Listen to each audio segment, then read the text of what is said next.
ಪ್ರಚಲಿತ ವಿದ್ಯಮಾನದ ಕುತೂಹಲಕಾರಿ ಸುದ್ದಿ ಕೊಡೋ ಸುವರ್ಣ ಫೋಕಸ್ಗೆ ಸ್ವಾಗತ. ನಾನು ವಿಜಯಲಕ್ಷ್ಮಿ ಶಿಬರೂರು. ಮದ್ಯದೊರೆ, ಅಗರ್ಭ ಶ್ರೀಮಂತ, ಕನಸುಗಾರ ವಿಜಯ ಮಲ್ಯ ಕನಸಿನ ಗೋಪುರ ಕುಸಿದು ಬಿದ್ದಿದೆ. ಕಿಂಗ್ ಫಿಶರ್ ಏರ್ಲೈನ್ ಸುರಕ್ಷಿತ ಲ್ಯಾಂಡಿಂಗ್ ಆಗೋ ಮುನ್ನನೇ ಭಾರೀ ಅಪಘಾತಕ್ಕೊಳಗಾಗಿದೆ. ಹೌದು, ಭಾರತೀಯರಿಗೆ ಐಷಾರಾಮಿ ವಿಮಾನಯಾನ ಮಾಡಿಸಿದ ಮಲ್ಯ ಕನಸಿನ ಕೂಸು ಕಿಂಗ್ ಫಿಶರ್ ಏರ್ಲೈನ್ ಇವತ್ತು ಭಾರೀ ನಷ್ಟ ಅನುಭವಿಸಿ ಹಾರಾಟವನ್ನೇ ನಿಲ್ಲಿಸುವ ಆತಂಕದಲ್ಲಿದೆ. ಹಾಗಾದರೆ ಅತ್ಯಂತ ಯಶಸ್ವಿ ಉದ್ಯಮಿ ಎನಿಸಿಕೊಂಡಿರುವ ಮಲ್ಯ ಯಾಕೆ ಇಂಥ ಸೋಲಾಯಿತು? ಮಲ್ಯ ಎಡವಿದ್ದೆಲ್ಲಿ? ಮಲ್ಯನ ತಪ್ಪು ನಿರ್ಧಾರದಿಂದ ಜನಸಾಮಾನ್ಯನಿಗೇನು ತೊಂದರೆ? ಇದನ್ನೆಲ್ಲ ತಿಳಿಯೋಣ ಇವತ್ತಿನ ಸುವರ್ಣ ಫೋಕಸ್ನಲ್ಲಿ.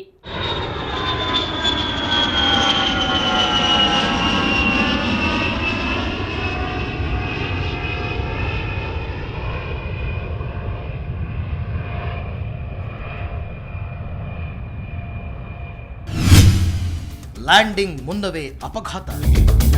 ಹೀಗೆ 2003ರಲ್ಲಿ ಮದ್ಯದೊರೆ ವಿಜಯ್ ಮಲ್ಯರ ಕನಸಿನ ಕೂಸು ಕಿಂಗ್ ಫಿಶರ್ ರೆಕ್ಕೆ ಬಿಚ್ಚಿ ಗಗನಕ್ಕೆ ಹಾರಿತು.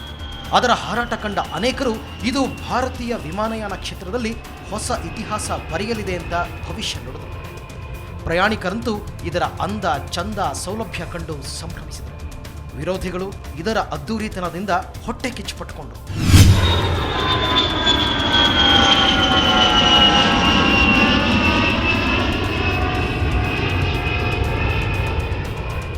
ಆದರೆ ಅಂದು ಎದೆ ಬಿಚ್ಚಿ ಹಾರಿದ ಕಿಂಗ್ ಫಿಶರ್ ವಿಮಾನ ಇಂದು ರೆಕ್ಕೆ ಮುರಿದು ಭೂಮಿಗೆ ಬಿದ್ದಿದೆ. ಲಾಭದ ಗುರಿ ಮುಟ್ಟುವ ಮುನ್ನವೇ ಅಪಘಾತಕ್ಕೀಡಾಗಿದೆ. ಆ ಮೂಲಕ ಭಾರತೀಯ ವಿಮಾನಯಾನ ಕ್ಷೇತ್ರದಲ್ಲೇ ಅಚ್ಚರಿ ಮೂಡಿಸಿದೆ. ಇಲ್ಲ, ಅದು ಸೂಚನೆ ಅಲ್ಲ. ಅದು ನಮ್ಮ ಈ ಸರ್ಕಾರದಲ್ಲಿರುವ ಪಾಲಿಸಿಗಳು, ಆಮೇಲೆ ಸರ್ಕಾರದಲ್ಲಿ ಹಾಕಿದ ಈ ಟ್ಯಾಕ್ಸಸ್ಗಳಿಂದ ಈ ಥರ ಆಗಿದೆ. ಇದು ಮಲ್ಯದ್ದು ಮಾತ್ರ ಅಲ್ಲ. ಇವಾಗ ನಮ್ಮ ಏರ್ ಇಂಡಿಯಾ ಏರ್ಲೈನ್ಸ್ ಕೂಡ ತಗೊಳ್ಳಿ, ಅಥವಾ ಸಾರಾ ಏರ್ಲೈನ್ಸ್ ಮುಂಚಿನಿಂದಲೂ ಕೂಡ ಏನಾಯಿತು, ಅದು ಪಾಪ ಆ ಎಕ್ಸಿಟ್ ಪಾಲಿಸಿ ತೊಗೊಂಡ್ಬಿಟ್ಟು ಹೊರಗಡೆ ಹೋಗ್ಬಿಟ್ರು. ಆಮೇಲೆ ಗೋ ಏರ್, ಇಂಡಿಗೋ ಅವರು ಕೂಡ ಅದು ಇವಾಗ ಮಲ್ಯಾಗಿ ಒಂಥರ ಈ ಥರ ಆಗಿದೆ ಅಂತ ಹೇಳಿಬಿಟ್ಟು ಅವರು ಒಂಥರ ಇಲ್ಲ ನಾವು ಪ್ರಾಫಿಟ್ ಮಾಡ್ತಾಯಿದ್ವಿ ಅಂತಾರೆ. ಆದರೆ ಅದು ಆ ಥರ ಅಲ್ಲ. ಆದರೆ ಜನರಲಿ ಏನಾಗಿದೆ, ಈ ಇದು aircraft fuel tax plus airport tax ಇದೆಲ್ಲ ಕೂಡಿದರೆ ಕಮ್ಮಿ ಅಂದ್ರೂ 40 to 50% ಟ್ಯಾಕ್ಸ್ ಬೀಳ್ತದೆ ನಿಮ್ಮ ಟಿಕೆಟ್ ಮೇಲೆ. ಅಂದರೆ ಸರ್ಕಾರಕ್ಕವೇನೇ ಅವರು 40-50% ಟ್ಯಾಕ್ಸ್ ತೊಗೊಂಡ್ರೆ ಪಾಪ ಏರ್ಲೈನ್ಸ್ ಅವರು ಉದ್ಧಾರ ಆಗೋದಾಗ ಯಾವಾಗ? ಸಾಲದ ಕೂಪದಲ್ಲಿ ಮಲ್ಯ. ಭಾರತೀಯ ವಿಮಾನಯಾನ ಕ್ಷೇತ್ರದಲ್ಲಿ ಹೊಸ ಇತಿಹಾಸ ಬರೆಯಬೇಕಿದ್ದ ಕಿಂಗ್ ಫಿಶರ್ ಏರ್ಲೈನ್ಸ್ ನಷ್ಟದ ಕೂಪದಲ್ಲಿ ನರಳಾಡ್ತಾ ಇದೆ. ಇದು ಎಷ್ಟು ಸಂಕಷ್ಟದಲ್ಲಿದೆ ಅಂದರೆ ತನ್ನ ಸಿಬ್ಬಂದಿಗಳಿಗೆ ಸಂಬಳ ಕೊಡೋದಕ್ಕೆ ಕೂಡ ಹಣವಿಲ್ಲ. ಕಳೆದ 2 ತಿಂಗಳಿನಿಂದ ತನ್ನ ನೌಕರರಿಗೆ ಸಂಬಳವನ್ನೂ ನೀಡಿಲ್ವಂತೆ. ಇದರಿಂದ ಬೇಸತ್ತ 35 ಹಿರಿಯ ಅಧಿಕಾರಿಗಳು ಹಾಗೂ 130ಕ್ಕೂ ಹೆಚ್ಚು ಪೈಲಟ್ಗಳು ರಾಜೀನಾಮೆ ನೀಡಿದ್ದಾರೆ. ಮಲ್ಯ ಒಡೆತನದ ಕಿಂಗ್ ಫಿಶರ್ ನಷ್ಟ ಕಷ್ಟದ ಕಥೆ ಕೇಳಿದ್ರೆ ಜನಸಾಮಾನ್ಯನ ತಲೆ ಗಿರ್ರ್ ಅನ್ನತ್ತೆ. ಪತನದ ಕಥೆ: 5,690 ಕೋಟಿ ನಷ್ಟ, 7,000 ಕೋಟಿ ಸಾಲ, ದಿನಕ್ಕೆ 3ರಿಂದ 4 ಕೋಟಿ ನಷ್ಟ. ಮಲ್ಯರ ಕಿಂಗ್ ಫಿಶರ್ ಸದ್ಯ 5,690 ಕೋಟಿ ರೂಪಾಯಿ ನಷ್ಟದಲ್ಲಿದೆ. ಅದು ದೇಶದ ವಿವಿಧ ಬ್ಯಾಂಕ್ಗಳಲ್ಲಿ 7,000 ಕೋಟಿ ರೂಪಾಯಿಗೂ ಹೆಚ್ಚು ಸಾಲ ಹೊಂದಿದೆ. ಇದು ದಿನಕ್ಕೆ ಎಷ್ಟು ನಷ್ಟ ಅನುಭವಿಸ್ತಾ ಇದೆ ಗೊತ್ತಾ? 3ರಿಂದ 4 ಕೋಟಿ.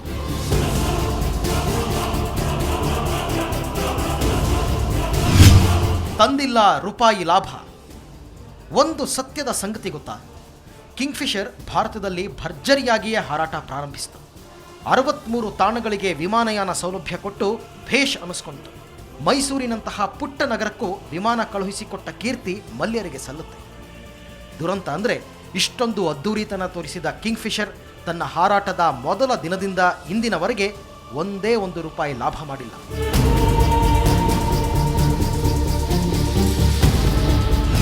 ಮೋಸ್ಟ್ಲಿ ಕಿಂಗ್ ಫಿಶರ್ನವರಿಗೆ ಈ ಡೆಕ್ಕನ್ ಏರ್ವೇಸ್ನವರು ಮಾರಿದ ಕ್ಷಣ ಪ್ರಾಬ್ಲಮ್ ಶುರುವಾಯಿತು ಅಂತ ಕಾಣುತ್ತೆ. ಯಾಕೆಂದರೆ ಅವರು 800 ಕೋಟಿನ ಅಳವಡಿಸಿ ಡೆಕ್ಕನ್ ಏರ್ವೇಸನ್ನು ತೊಗೊಂಡಿರೋದು.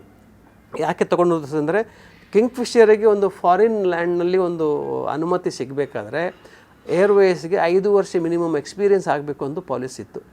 ಆ ಪಾಲಿಸಿಗೋಸ್ಕರ ಅವರು ಡೆಕ್ಕನ್ ಏರ್ವೇಸನ್ನು ತೊಗೊಂಡ್ಬಿಟ್ರು. ಡೆಕ್ಕನ್ ಏವಿಯೇಷನ್ ಮರ್ಜ್ ಮಾಡಿಬಿಟ್ಟು ಇಂಟರ್ನ್ಯಾಷನಲ್ ಫ್ಲೈಟನ್ನು ಅವರು ಅಳವಡಿಸಿದರು.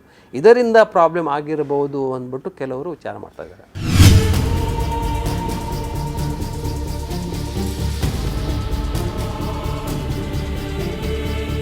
ಮಲ್ಯ ತನ್ನ ಉದ್ಯಮ ಸ್ಥಾಪಿಸಲು ಒಂದೆರಡು ಬ್ಯಾಂಕ್ಗಳಲ್ಲಿ ಸಾಲ ಮಾಡಿದ್ದಲ್ಲ, ಅವರು ನಮ್ಮ ದೇಶದ 13 ಬ್ಯಾಂಕುಗಳಿಂದ ಸಾವಿರಾರು ಕೋಟಿ ರೂಪಾಯಿ ಸಾಲ ಮಾಡಿದ್ದಾರೆ. ಇವರಿಗೆ ಸಾಲ ಕೊಟ್ಟು ಕೈಸುಟ್ಟುಕೊಂಡ ಬ್ಯಾಂಕುಗಳಲ್ಲಿ ಪ್ರಮುಖವಾದವು SBI, ICICI, IDBI, Bank of India, UCO Bank, Punjab National Bank. ಕಿಂಗ್ಫಿಷರ್ಗೆ ಅತಿ ಹೆಚ್ಚು ಸಾಲ ಕೊಟ್ಟ ಬ್ಯಾಂಕ್ ಅಂದರೆ SBI. ಇದು ಈಗಾಗಲೇ 1500 ಕೋಟಿ ಸಾಲ ಕೊಟ್ಟಿದೆ. ಯಾಕಂದರೆ ಸಾಲ ಇಲ್ಲದೆ ನೀವು ಏರ್ಕ್ರಾಫ್ಟ್ ಖರೀದಿ ಮಾಡುವ ಸಾಧ್ಯತೆ ಏನಿಲ್ಲ. ಅಂದರೆ ಅವ್ರ ಹತ್ರ ಇವಾಗ ಮೋರ್ ದ್ಯಾನ್ 50-60 ಏರ್ಕ್ರಾಫ್ಟ್ಗಳು ಇರುವಾಗ ಆ ಏರ್ಕ್ರಾಫ್ಟ್ಗಳು ತನ್ನ ಓನ್ ಖುದ್ದು ಅಥವಾ ಈಕ್ವಿಟಿ ಶೇರಿಂದ ಮಾಡಲಿಕ್ಕಾಗಲ್ಲ. ಯಾಕಂದರೆ ಬ್ಯಾಂಕ್ನಿಂದ ಸಾಲ ತೊಗೊಂಡ್ರಿಂದನೇ ಅದು ಪ್ರಾಬ್ಲಮ್ ಆಗಿರೋದು. ಯಾಕಂದರೆ ಟ್ಯಾಕ್ಸಸ್ ಜಾಸ್ತಿ ಆಗ್ಬಿಟ್ಟು, ಆಮೇಲೆ ಇಂಟ್ರೆಸ್ಟ್ ಜಾಸ್ತಿ ಆಗ್ಬಿಟ್ಟು. ವಿಜಯ್ ಮಲ್ಯ ಅವರ ಮೇಲೆ ವಿಶ್ವಾಸ ಇಟ್ಟು ಈ ಬ್ಯಾಂಕ್ಗಳು ಪದೇ ಪದೇ ನೂರಾರು ಕೋಟಿ ಸಾಲ ನೀಡಿ ಉದಾರತೆ ತೋರಿಸಿದ್ವು. ಈಗ ಮತ್ತೆ ಮಲ್ಯ ಹೆಚ್ಚುವರಿ ಸಾಲದ ಬೇಡಿಕೆ ಇಟ್ಟಿದ್ದಾರೆ. ಆದರೆ ಅವರ ಬೇಡಿಕೆಯನ್ನು SBI ತಿರಸ್ಕರಿಸಿದೆ. ಈಗ ಈ ಬ್ಯಾಂಕ್ಗಳು ಮಲ್ಯ ಅವರ ಆಸ್ತಿ ಮುಟ್ಟುಗೋಲಿಗೆ ಮುಂದಾಗಿವೆ. ಇಂಧನಕ್ಕೂ ಕಾಸಿಲ್ಲ. ಮಲ್ಯ ಅವರ ಪರಿಸ್ಥಿತಿ ಹೇಗಾಗಿದೆ ಅಂದರೆ ಅವರಿಗೆ ತನ್ನ ವಿಮಾನಗಳಿಗೆ ಇಂಧನ ಹಾಕಲು ಸಾಧ್ಯ ಆಗ್ತಾ ಇಲ್ಲ. ಇವರು ಇಂಧನ ಪೂರೈಕೆ ಕಂಪನಿಗಳಿಗೆ 890 ಕೋಟಿ ರೂಪಾಯಿ ಕೊಡೋದು ಬಾಕಿ ಇದೆಯಂತೆ. ಹಾಗಾಗಿ ಈ ಕಂಪನಿಗಳು ಕಾಸು ಕೊಟ್ಟರಷ್ಟೇ ಇಂಧನ ಹಾಕ್ತೀವಿ ಅಂತ ತಾಕೀತು ಮಾಡಿವೆಯಂತೆ.